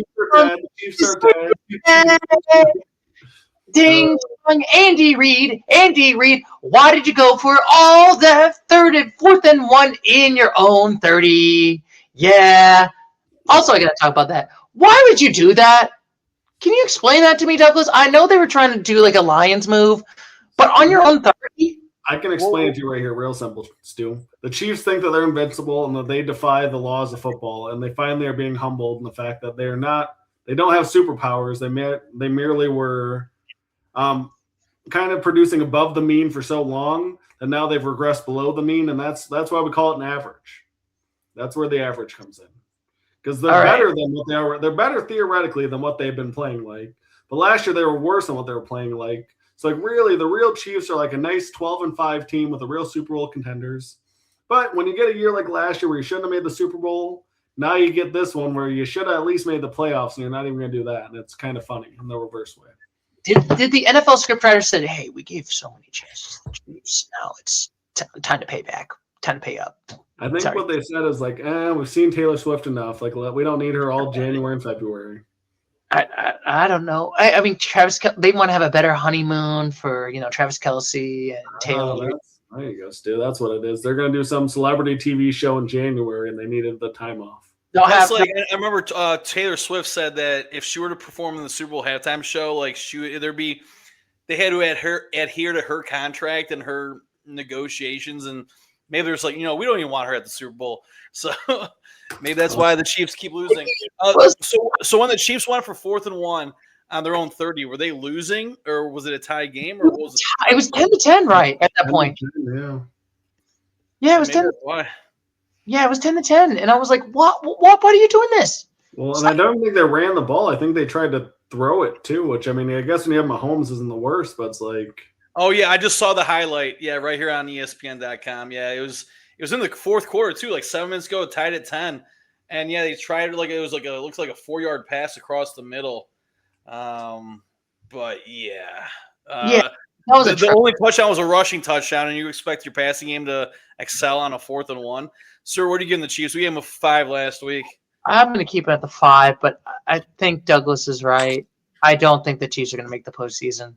Heck yeah, and I'm going to give them a 4 because the Dolphins are 6-7, Chiefs are 6-7. I know ESPN.com says Chiefs have 11% chance, Dolphins have a 1% chance. Doesn't matter. Those chances are well below a 25% chance. And Neither of them are going to make the playoffs. I'm comfortable with a 4. And I have to say it like this is December at this point. You need to be, you can have the bad early in the season. It's how you're finishing it. And they're finishing the same as I felt like the beginning of the season, where they've just kind of been like slumping. And I'm like, they don't got that magic this year. Maybe because they just didn't draft the great players this season. I mean, I think you kind of nailed it, Stu, too, because I was reading an article on them today and like a few of the other teams. And that was a big part of it is they haven't really hit fully on their like draft picks lately. Their offensive line is crazy banged up. I think they were out 4 offensive linemen at some point in this. Plus, they just lost the offensive lineman on this past Sunday night. That was a terrible, brutal knee injury. Yeah, so it's like it just has been super unlucky. Like they're missing plays that they're used to making. And I was also reading about how really terrible their running game is this year. Whereas like Mahomes, I think, is their leading rusher. Like they're just not putting themselves in good situations. I mean, I'm going to give them a legacy 5, though, Stu. I'll give them the 5 just because it's the Chiefs and you never know. But this is more just because, I mean, they're not going to make the playoffs, but like they still are right there, I guess. I don't know. I'm being nice. We'll see how it goes in this one, but I don't feel comfortable indeed in this one. And now we got the Houston Texans. Can you believe it? They beat the evil empire, and then I feel like it's like that. It's like in the Empire in the Return of the Jedi, where it's just like the tree had a great video, where it's just like all the people, like the Death Stars exploded, and we're all like, "Whoa! Yeah!" All the galaxies are like, "Yes, the Empire's done. The evil Empire is now done. Thank goodness. Yes, it's long dead. Thank God." But I will say, last week we gave the Texans, Christopher gave them 6s, and Douglas and me gave them 5s. Would they still make the theoretical playoffs as of right now, or are they still in the? They'd be the 7th seed right now, and theoretically they'd play the Patriots. They would be playing against the Patriots. I don't know if they could beat the Patriots. So let's start with you, Christopher. You gave them a 6. Yeah, I'm comfortable with staying at a 6. They're not a 7, but the way they've won 5 games in a row, two games easily coming up, that should be wins. So yeah, I'm comfortable with a 6. I like the way they're playing. Absolutely. Well, I just looked at the standings, and like I thought Kansas City might still be able to sneak in, but then just looking at the standings, like you lose every tiebreaker. You lose the head-to-head to the Texans, who are hot. You lose the head-to-head to Buffalo. You lose the head-to-head to the Chargers at the moment, and you're 3 games behind them anyways. But I like a 6 for the Texans. I mean, this defense is championship caliber, and if the offense can just be good enough, then like this is one of those teams like just like the Broncos, like they feel similar to the Broncos to me, where it's like if the defense is that good, you never know, man. Just get CJ Stroud, give him enough. I mean, they got an easy schedule at the end. They got to play against the Cardinals. Their season's done. Raiders, their season's done. Chargers is going to be an interesting one because they're probably both fighting for their lives. But I mean, I think for that playoff spot. And then you got to play against the Colts. I think the Colts are going to be collapsing right now. So I'll bump them to the 6 right now. So I think they could win out and maybe go like 12-5. I honestly think they could be a realistic spot that they can go 12-5, which is impressive because, like I said, who would have thought it? Like in the earlier season when they were like when they thought, "Oh my God, CJ Stroud slump." This is the AFC South is one of the most exciting divisions in football. Like this is a division that we usually like yawning at. Now it's fascinating. Yeah, this is honestly an interesting one. I'm gluing my TVs, but looking at how this AFC South is going to look. I think it's the most interesting division. That and the NFC North are by far the 2 most interesting. Like top. I was just about to say the NFC North, yeah, because the NFC West. We're selling the West short though. Yeah, the West is at least good, but I feel like honestly, I think we were surprised in the West because I felt like we all thought only one team was going to make it, but. This has been an interesting. I love this NFL season. This has been a fun NFL season, and when we get our contenders for when we do our Super Bowl preview, it's gonna be fun because I feel like we're gonna have 2 new contenders. It's gonna be 2 new narrative stories. Thank God it's not the Chiefs and Eagles. I'm just gonna say it. Last year was brutal. I mean, it still might be the Eagles, but it's not gonna be the Chiefs. I don't think it's gonna be the Eagles. But now we get to talk about my new favorite song. Yes, a good segue into the Eagles. Here we go. A new favorite song. Yeah, I like to call it. It's me. 3 weeks in a row. The Eagles are frauds. The Eagles are frauds. There's so much fraud because you lost to the Chargers. You lost 3 in a row. You might not win the division. And that would be hilarious if you collapse because you are frauds. It's beautiful. Wasn't it beautiful, Douglas? Honestly, it was pretty funny. Like, I mean, granted, I thought it was funny. Like, I enjoyed watching them lose. I enjoyed watching. Like, I thought they were going to pull it off. I'm like, ah. And then watching Jalen Hurts throw that 5th turnover of the game, I was like, and then 2 turnovers in one play where they fumbled it, and then the Chargers fumbled it, and then Jalen Hurts got the ball, and then he fumbled it, and then the Chargers got the ball. Yeah, Hurts threw a pick, and then Chargers fumbled it. He got it back. He fumbled it again. Yeah, it was entertaining. It was entertaining. It's honestly, I will say, this is one of those this game was like, man, both teams should have gotten the loss. I mean, I thought it was a fun. Like, I like games like this. I don't know why. I feel you guys are hating on this game. Like, it was a fun overtime game on Monday night where both teams had big playoff implications. Fun game to me. It is a fun game, but last week I was on the edge of my seat solely for fantasy reasons. It was definitely entertaining because Jalen Hurts, like I said earlier, under 22 points, won me fantasy, and that's what he did. But it is funny. So this week, NFC East, every team lost this week, besides the Giants. That's pretty remarkable. Except the Giants. Wow, good for them. Because they had a yeah. So here's the thing, Stu. I'm not gonna lie. I was just thinking there was an article posted on ESPN that the Cowboys could still make the playoffs, and then I looked at the Eagles' schedule, and like I hate to break it to you, Stu, it's ridiculously easy. They get the Commanders twice, the Raiders at home. They have to play in Buffalo, but like they should finish 3-1. Unfortunately, they should. But hear me out. If they don't, I mean, they might not. I mean, the way they're playing, but I mean, they're going to beat the Raiders at home. Like, they're just going to win 1 out of 2 against the Commanders. They're at least going to win 1 out of 2 against the Commanders. But if the Cowboys win out, they'd be 10-6-1, and the Eagles would be 10-7. So like you guys would win a tiebreaker. Yeah, this feels like that one year when they hired Matt Patricia. I'm going to be honest with you. This does not feel like last year's Eagles. And I looked at their schedule for last year, like last season. They had like maybe 3 losses, and one of them was like a crummy like Falcons, and that was like early in the season. But after that, it was like the last it was like the Commanders, but the Commanders made it to the NFC Championship. So like this year it feels different.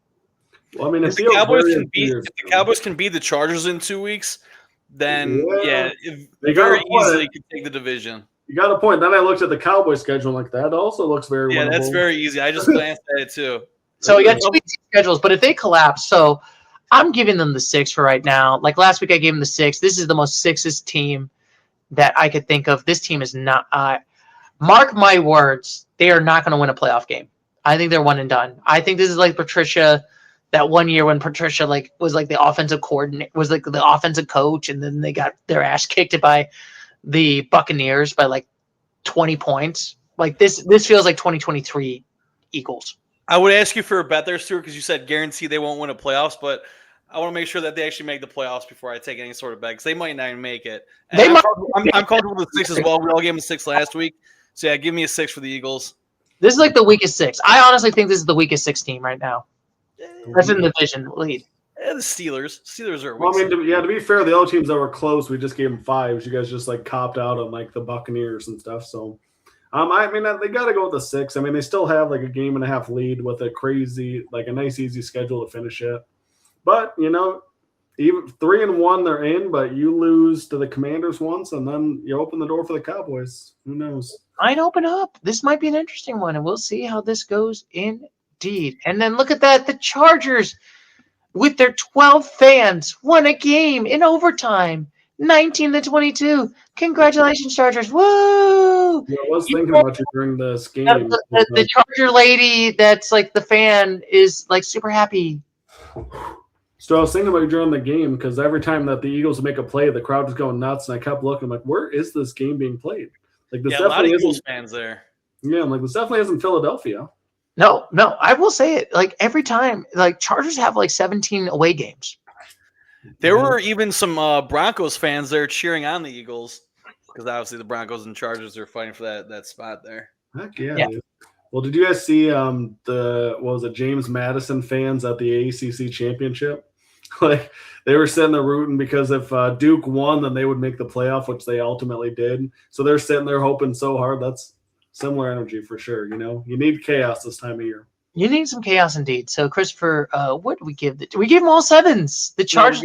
I thought that we gave the Chargers last week a 6. We gave them all 6. So so that's an easy uptick to a 7.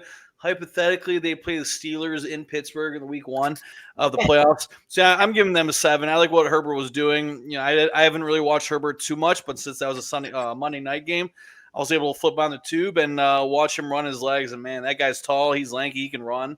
And I also like what Vidal was doing, the backup. Marion Hampton, he's back. So yeah, it was looking real solid for the Chargers. I like them at a 7. Yeah, I mean, they're a very matchup-dependent team. Like, I don't think they're capable of a Super Bowl just with how injured they are. I think their 2 offensive tackles are out for the season. And this is a team that was built heavily on their offensive line. And so, like, we've kind of seen it, but they've still battled through, like, a nice 9-4. This is random and not related to the Chargers at all. But did you know that the Lions, though, for the second year in a row, are on pace to have the most games lost to injury in the NFL?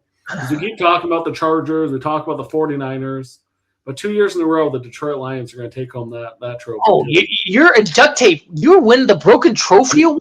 Branch is out for the year now. He hurt his Achilles at the end there against the Cowboys. Not important. We're talking about the Chargers without their offensive tackles. And, like, the defense is so good, but they're not as good as they were last year, and the offense hasn't quite clicked without these tackles. But if they play the Steelers, they'll beat them, so give me a 7. Yeah, I feel like that I'm going to give the Chargers the 7. I feel like that this team is definitely improving. I feel like I've talked so much smack about the Chargers week after week after week after week. I've been calling them the most sussiest team, collapse. They have not had a collapse. And also, as a Cowboys fan, I can laugh in awe that they embarrassed the Eagles. I know it was an overtime. I know it's a close game. But I can laugh in the inside. I can appreciate the accoutrement of the Chargers and Justin Herbert and Harbaugh. I love Harbaugh right now. He loved this win as much as the birth of his children, from what he said after the game. I would agree with that too. That might be that birth of my future child. That might be on my top 5 list right here. Hopefully this gets lost in the archives, Stu. I'm gonna play. Oh yeah, Stu Jr. I don't know. I'll probably not be named Stu Jr. Sorry, future Stu Jr. Stu doesn't mean that. Jr. I'm sorry. But anyway, gentlemen, that is it for this week. So we got this week done. We're gonna go to week number 15. And is there any games you are interested to see? You want to see? Aren't you excited for Thursday night Falcons versus Buccaneers? I mean, there's 3 big games this week. Obviously not Thursday night. Well, that should be big for the Buccaneers. They got to win that game. Yeah, I'm looking forward to the Bills playing in New England against the Patriots. And then you have the Packers playing in Denver against the Broncos. Then, like Doug mentioned, you have the Lions visiting the Rams in Los Angeles. And Stu, just putting out an early spoiler. This Thursday night game, kind of a dud. But next Thursday, do you know what we get? We get the Rams Seahawks. Oh, that's a good one. That's about as good as it gets. So, we might have a dud this week, but in 2 weeks, we get an all-timer possibly Thursday night game in Seattle. 2 number 1 seed hopefuls, 2 NFC West champion hopefuls. But I'm going too far ahead. I mean, I'm looking forward to this Lions game a lot.